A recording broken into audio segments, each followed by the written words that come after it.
I'm Nashar in Capitol Hill. The government shutdown is headed into a second month, and if it goes past Tuesday, will be the longest in American history.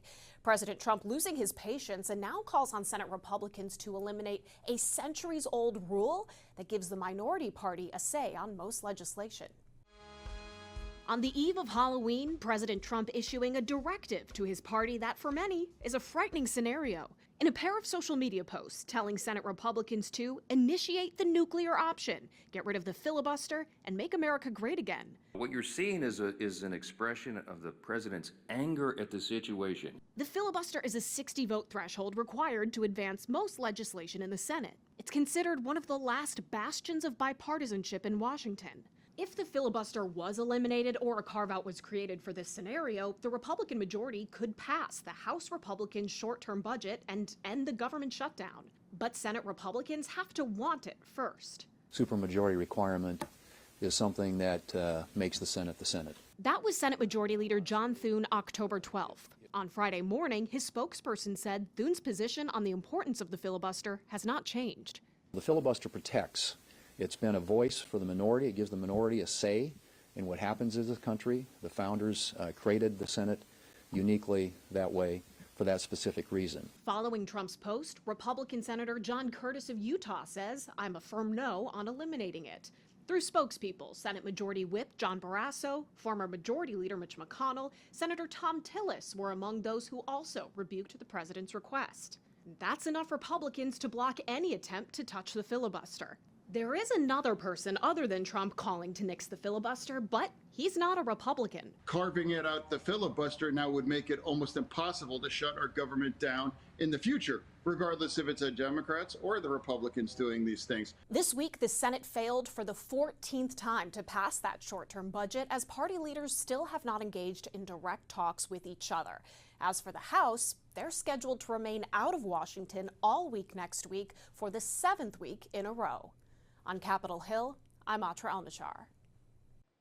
Good evening. Hundreds of thousands of West Virginians are not receiving their SNAP benefits today due to the over-month-long government shutdown. That's right. Now, Joe DeCristofaro shows us how the West Virginia National Guard is lending a hand.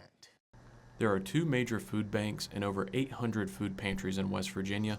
On Saturday, most all were busy helping provide West Virginians with meals who aren't going to see their SNAP dollars as soon. Working alongside the food banks were over 200 soldiers and airmen from the West Virginia National Guard. Facing Hunger Food Bank CEO Cynthia Kirkhart says the help was very much needed. Regardless of how the SNAP benefit thing rings out, we still have a shutdown. And food is needed at the holidays, and it's needed by everybody who is suffering through this. So we're glad to be in this strong partnership with the state and certainly with the Guard today. Facing Hunger serves 12 counties in West Virginia, and with the government shutdown lasting over a month, paired with the frozen SNAP benefits, Kirkhart says the food is being sent to the areas that need it most. We have really focused on the southern coal fields, which typically have the highest food insecurity rates. Clearly, we have a lot of local pantries. I think we're seeing a lot of the government shutdown effects here locally. Nearly 300,000 West Virginians rely on SNAP to put food on the table. That's around 1 in 6 people across the state. Kirkhart says while the circumstances around SNAP continue to be in question, the goal remains the same. We obviously have a framework of a plan, but as the need changes, we have pushed food actually to the outposts for the Guard, so they too will be able to be responsive. So we'll just see how it goes. But what I know is, like today and every day, together we're facing hunger. The West Virginia National Guard mobilizing troops to help local food banks and pantries. West Virginia National Guard Adjutant General James Seward says the Guard is also providing around 11 pop-up pantries in areas where there are no food pantries open this weekend. There are soldiers and airmen here at Facing Hunger as well as Mountaineer Food Bank at the warehouse and at pantries across the state. And they're partnering with the food banks and partnering with the pantries to make sure that no West Virginian is without food this week or for as long as this shortage goes on. Seward says for many of the men and women of the Guard, the mission at hand of helping West Virginians have dinner on the table is meaningful. And many of those soldiers and airmen are in counties they're familiar with, and maybe working with a fire department that they know, and that there's really no greater service that they can provide to folks in their state than helping them with this basic need. In Huntington, Joe DeCristofaro, Eyewitness News. New developments tonight concerning SNAP benefits. 2 federal judges have ruled the Trump administration has to keep them flowing. The courts say USDA must use emergency reserve funds to make payments during the government shutdown. But it is possible that November benefits may only partially be funded. That could leave many in Michigan vulnerable. As Mid-Michigan Now's Kyle Macon reports, state and local officials are speaking out about the situation, which hits close to home for some. So when I stand here as the sheriff, when I stand here as the emergency manager, I stand here also as a brother who's going to take care of his sister because government didn't. Genesee County Sheriff Chris Swanson is pleading with the federal government to prevent a pause in SNAP benefits and help people just like his sister. If the pause does go into effect tomorrow, or if recipients only receive a partial payment for November, 1.4 million Michiganders may struggle to put food on the table. It's over 492,000 children, over 38,000 veterans.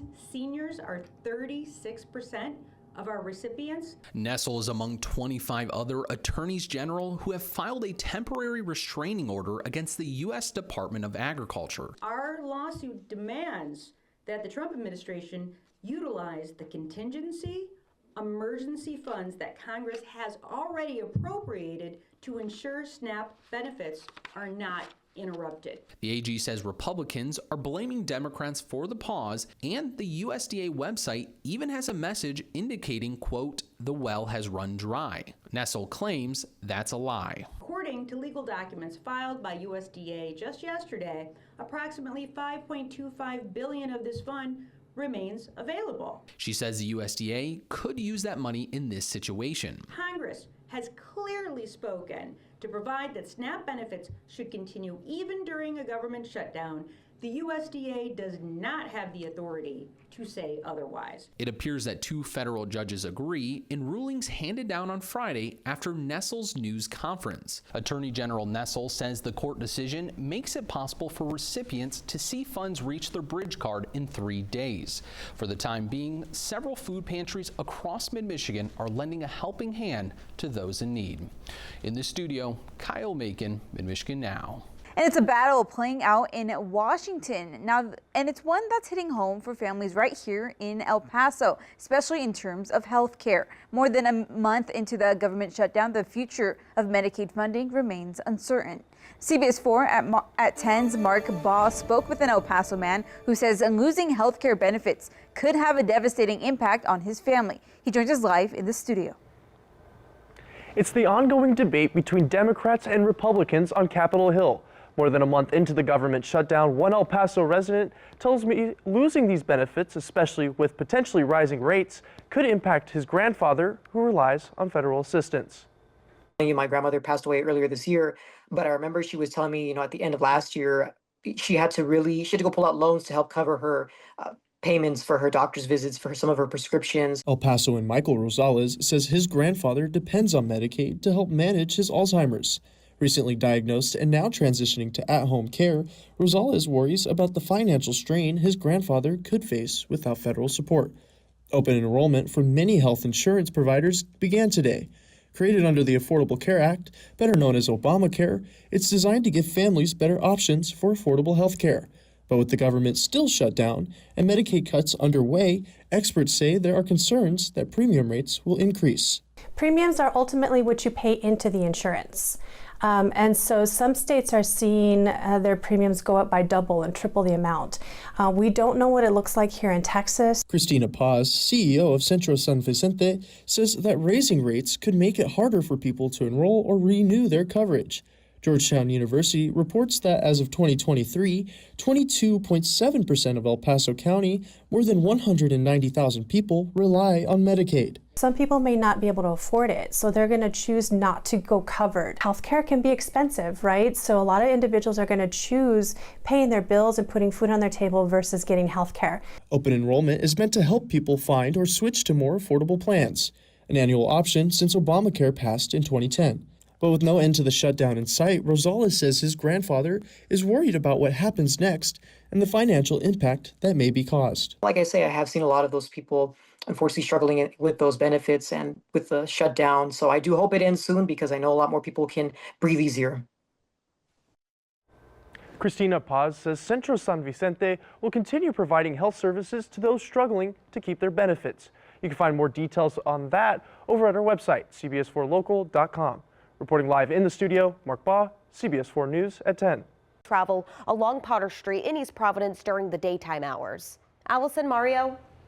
Thank you, Kristen. The White House has until noon today to respond to a Rhode Island federal judge's order to release SNAP funding. NBC 10's Katie Benoit joins us live from Providence this morning with the latest on that. Katie, good morning.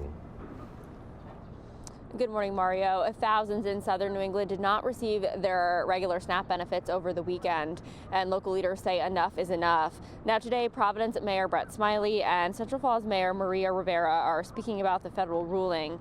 They say the federal court made it clear that the federal government should use the $6 billion contingency fund to pay for SNAP benefits. Millions of dollars have been shifted locally to try and ease the pain for SNAP recipients who have not gotten November's payment, but it won't be enough. Community members are stepping up to help where they can through food drives. Not right, it's not fair. People need to eat and they're scared. And if we're part of their hope and we're running out of groceries, then where does the hope come from? And it's not clear when people would receive SNAP benefits on their EBT cards. Local officials say that if you have money from last month left over, it does roll over to this month. Live in Providence, Katie Benoit, NBC 10 News.